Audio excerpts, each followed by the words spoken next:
Assalamualaikum warahmatullahi wabarakatuh. Shalom, Om Swastiastu, Nama Budaya, Salam Kebajikan. Perkenalkan, nama saya Agdwipa, salah satu mahasiswi semester 6 STIE Amkop Makassar yang berNIM 1901238. Baik teman-teman, di sini saya mau membawakan sedikit atau mau membahas sedikit terkait perpajakan, materi yang ada dalam perpajakan. Sebaiknya teman-teman menyimak karena materi ini sangat amat singkat. Baik, langsung saja kita masuk ke dalam materinya.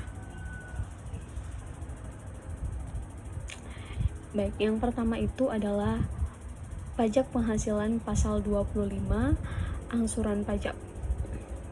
Pajak penghasilan pasal 25 adalah pembayaran pajak penghasilan secara angsuran setiap bulan dalam tahun pajak berjalan dengan tujuan untuk meringankan beban wajib pajak.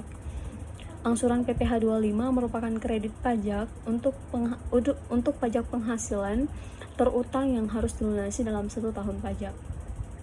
Pembayaran PPh ini harus dilakukan sendiri oleh wajib pajak atau melalui pemotongan atau pemungutan baik oleh pihak ketiga maupun dibayar atau terutang di luar negeri. Secara umum, PPh 25 dapat dihitung dengan rumus di bawah ini ya teman-teman ya. Ini kita bisa lihat sendiri. PPh 25 sama dengan PPh menurut SPT tahun lalu dikurangi dengan PPh 21, 22, 23, 24 selama 12 bulan atau banyaknya bulan dalam tahun pajak. Jadi misalnya kalau teman-teman nih baru terdaftar sebagai wajib pajak selama 6 bulan, maka hitungannya itu selama 6 bulan saja, seperti itu. Baik, next, tarif PPh pasal 25. Yang pertama, wajib pajak orang pribadi atau WPOP. Ini terbagi dua ya teman-teman ya. Jadi yang pertama itu ada wajib pajak orang pribadi pengusaha tertentu atau yang disingkat dengan WPOPPT, yaitu orang yang melakukan usaha penjualan barang baik grosir maupun eceran serta jasa dengan satu atau lebih tempat usaha. Perhitungannya PPh 25 bagi OPPT sama dengan 0,75% dikali dengan omset bulanan tiap tempat usaha. Kemudian yang kedua, wajib pajak orang pribadi selain pengusaha tertentu atau WPOP-SPT, yaitu pekerja bebas atau karyawan yang tidak memiliki usaha sendiri. Tarifnya itu PPh 25 OP-SPT sama dengan PKP dikali tarif PPh 17 ayat 1 huruf A Undang-Undang PPh selama 12 bulan. Oke, selanjutnya tarif PPh untuk wajib pajak badan. PPh 25 WPB atau wajib pajak badan sama dengan PKP dikali 25% atau tarif pasal 17 ayat 1 huruf B Undang-Undang PPh. Selanjutnya bagaimana nih jika terlambat bayar? Sesuai pasal 9 ayat 2A Undang-Undang KUP, maka bagi wajib pajak atau WP yang terlambat membayar akan dikenakan bunga sebesar 2% per bulan, dihitung dari tanggal jatuh tempo hingga tanggal pembayarannya. Jadi buat temen-temen yang udah terdaftar wajib pajak nih, usahakan untuk nggak telat ya pelaporannya atau pembayaran pajaknya, biar nggak kena bunga sebesar 2% ini. Oke, selanjutnya PPh pasal 29. Apa sih PPh pasal 29 itu? Pajak penghasilan pasal 29 atau PPh 29 adalah PPh kurang bayar atau KB yang tercantum dalam SPT tahunan PPh, yaitu sisa dari PPh yang terutang dalam tahun pajak yang bersangkutan dikurangi dengan kredit PPh pasal 21, 23, 22, 23 dan 24 dan pasal 25. Dalam hal ini, wajib pajak memiliki kewajiban melunasi kekurangan pembayaran pajak yang terutang sebelum SPT pajak penghasilan disampaikan. Jadi sebelum melakukan pelaporan itu dicek lagi lebih detail biar nggak ada selisih ya teman-teman ya. Untuk yang tahun bukunya sama dengan tahun kalender, maka kekurangan pajak tersebut wajib dilunasi paling lambat 31 Maret bagi wajib pajak orang pribadi atau 30 April bagi wajib pajak badan atau WPB setelah tahun pajak berakhir. Kalau misalnya nggak sama dengan kalender, misalnya kita nggak mulainya dari tanggal 1 Januari nih, nah itu tuh toleransinya 3 bulan. Jadi misalnya tahun buku mulai 1 Juli sampai 30 Juni tahun depan, maka kekurangan wajib pajak harus dilunasi paling lambat nih 30 September bagi wajib pajak orang pribadi atau 31 Oktober bagi wajib pajak badan atau WPB. Oke, sampai sini udah ada gambaran sedikit ya terkait PPh 25 dan PPh 29. Untuk tarifnya sendiri, untuk tarif PPh 29 itu terbagi menjadi dua ya. Jadi yang pertama itu wajib pajak orang pribadi, pengusaha tertentu atau WPOP PT. Nah, itu tarifnya sendiri itu PPh 25 yang sudah dilunasi sama dengan 0,75% dikali jumlah penghasilan atau omset per bulan. Kemudian PPh 29-nya yang harus dilunasi adalah PPh yang masih terutang dikurangi dengan PPh 25 yang sudah dilunasi.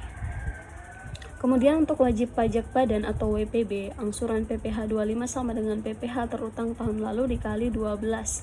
Sedangkan PPh 29 yang harus dilunasi adalah PPh yang terutang dikurangi angsuran PPh pasal 25.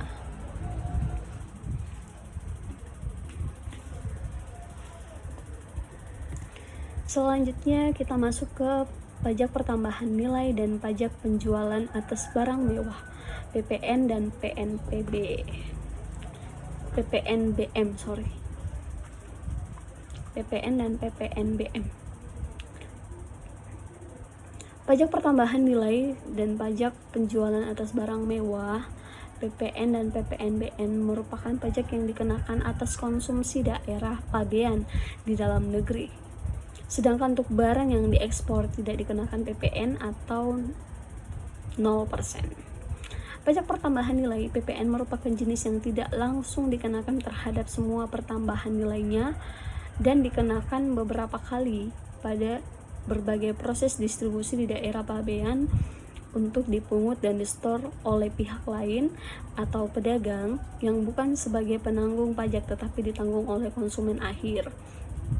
Penyerahan atau impor barang yang tergolong mewah selain dikenai PPN juga dipungut PPNBM. Pemungutan PPNBM hanya dilakukan satu kali saja pada sumbernya, yaitu tingkatan pabrikan atau pada saat impor barang kena pajak atau BKP dengan tarif yang disesuaikan dengan kelompok barangnya.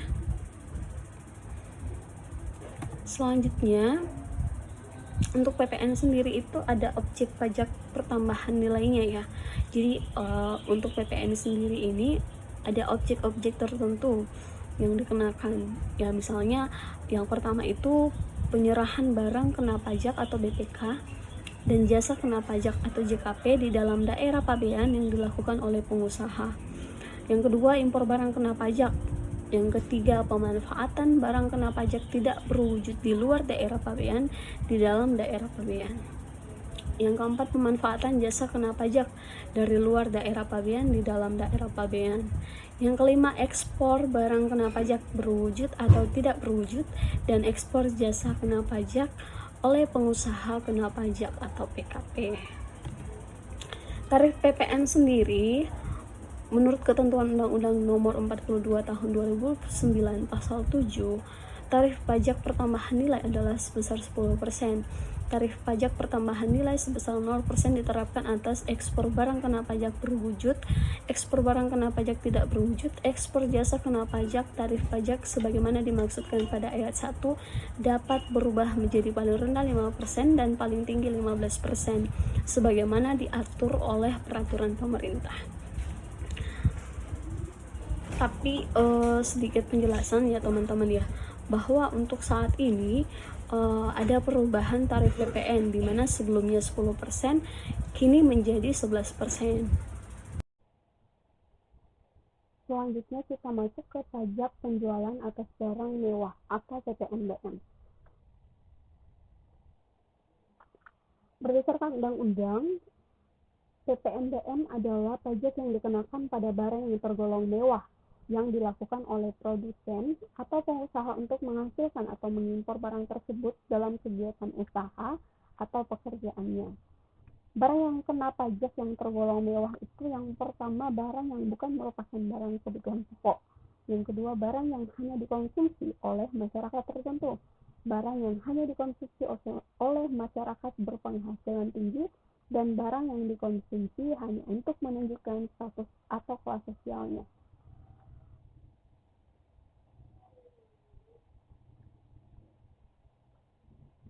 Tarif PPNBM sendiri itu yang pertama atas penyerahan BKP yang tergolong mewah oleh pabrikan BKP tergolong mewah dan atau impor dikenakan PPNBM di samping PPN. Besarnya tarif PPNBM menurut Pasal 8 Undang-Undang Nomor 42 Tahun 2009 ditetapkan serendah-rendahnya 10% atau setinggi-tingginya sebesar 200%. Atas ekspor barang kena pajak atau BKP yang tergolong mewah dikenai PPNBM dengan tarif 0%. Oke, selanjutnya kita masuk di pajak bumi dan bangunan atau PBB. Pajak bumi dan bangunan atau PBB tentu tidak asing lagi ya di telinga kita karena mungkin orang tua kita atau kita sendiri mungkin yang punya rumah itu sudah pernah melakukan pembayaran PBB. PBB sendiri itu apa sih? PBB itu adalah pajak negara yang dikenakan terhadap bumi dan atau bangunan yang dibayarkan setiap tahun berdasarkan Undang-Undang Nomor 12 Tahun 1985 tentang pajak bumi dan bangunan sebagaimana telah diubah dengan Undang-Undang Nomor 12 Tahun 1994. PBB merupakan pajak yang bersifat kebendaan, artinya besarnya pajak yang terutang ditentukan oleh keadaan objeknya, yaitu bumi dan atau bangunan. Keadaan subjek atau siapa yang membayar tidak ikut menentukan besarnya pajak. Dalam perkembangannya, PBB sektor pedesaan dan perkotaan menjadi pajak daerah yang diatur dalam Undang-Undang Nomor 28 Tahun 2009 tentang pajak daerah dan retribusi daerah atau PDRD pasal 77 sampai dengan pasal 84 mulai tahun 2010. Objek PBB sendiri yaitu bumi dan atau bangunan. Pengertian bumi adalah permukaan bumi yang meliputi tanah dan perairan, kedalaman serta laut wilayah Indonesia dan tubuh bumi yang ada di bawahnya, misalnya pekarangan, sawah, ladang, kebun, rawa-rawa, tambak, dan lain-lain. Sedangkan pengertian bangunan adalah konstruksi teknis yang ditanam atau diletakkan secara tetap pada tanah dan atau perairan, contohnya yaitu rumah tempat tinggal, bangunan tempat usaha, gedung bertingkat, pusat perbelanjaan, jalan tol, kolam renang, pagar mewah, tempat olahraga, anjungan minyak lepas pantai, atau fasilitas lain yang memberikan manfaat. Tarif PBB sendiri itu adalah 0,5%. Rumus perhitungannya tarif dikali nilai jual kena pajak NJKP. Sedangkan NJKP itu sendiri adalah hasil dari NJOP dikurangi dengan NJOP TKP.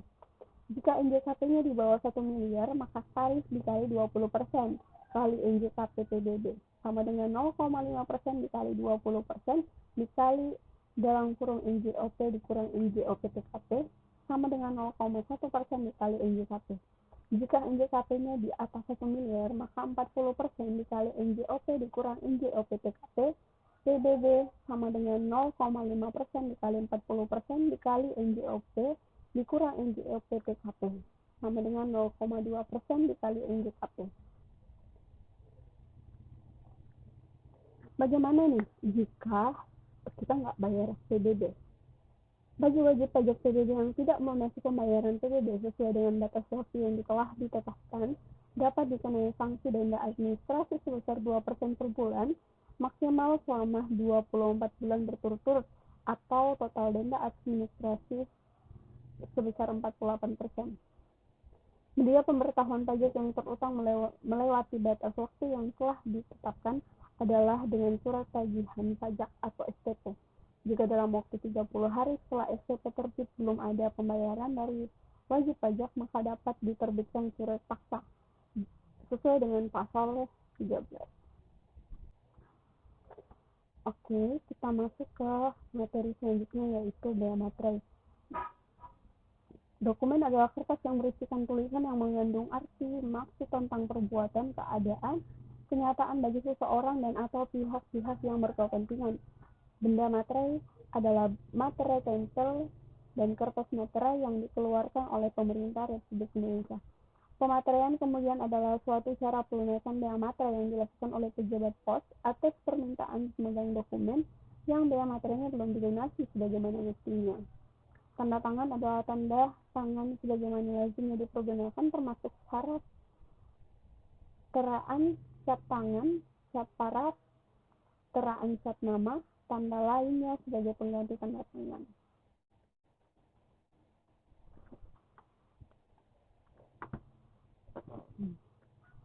Objek, tarif, dan yang terutang bea materai sesuai pasal 2 Undang-Undang Nomor 13 Tahun 1985, PP Nomor 24 Tahun 2000, surat perjanjian dan surat-surat lainnya bermaterai 6.000, misalnya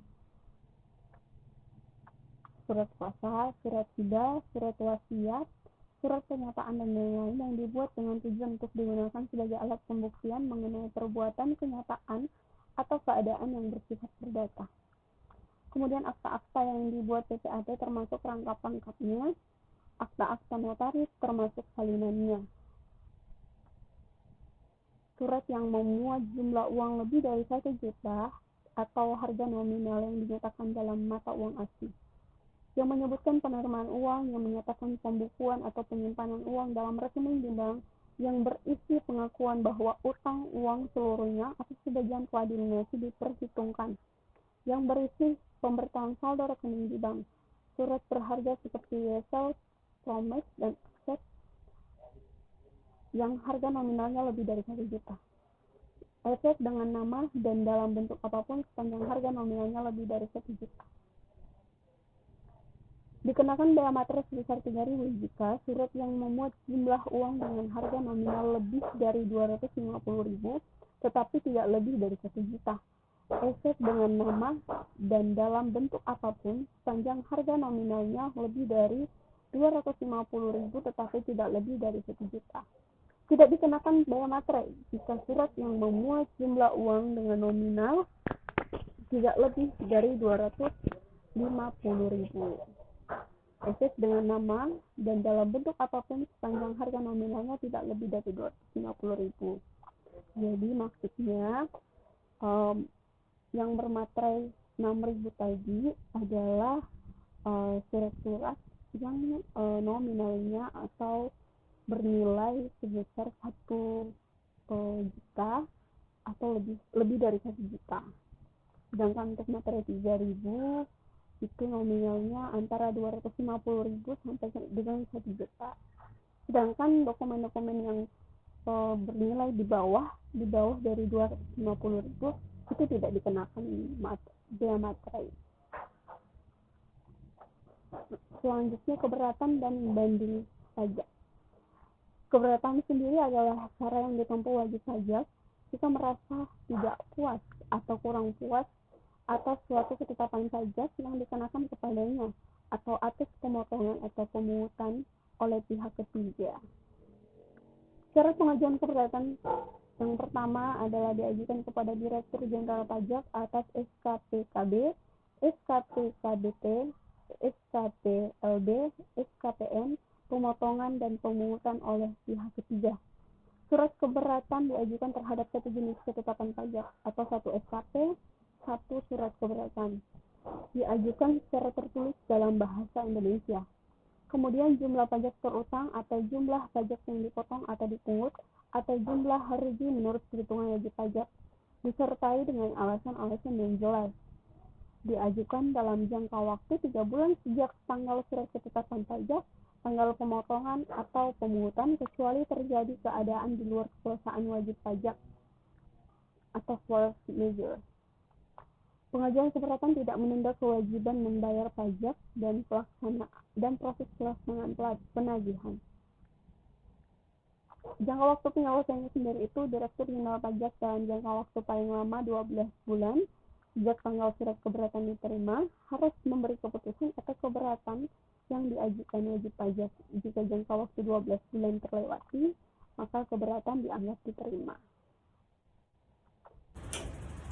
Demikian materi singkat dari saya. Semoga materi ini dapat bermanfaat buat teman-teman semua. Jika ada salah kata atau jika ada materi yang kurang tepat, mohon sarannya yang membangun. Kiranya konten-konten kedepannya saya bisa lebih baik lagi. Demikian dari saya. Terima kasih. Wassalamualaikum warahmatullahi wabarakatuh.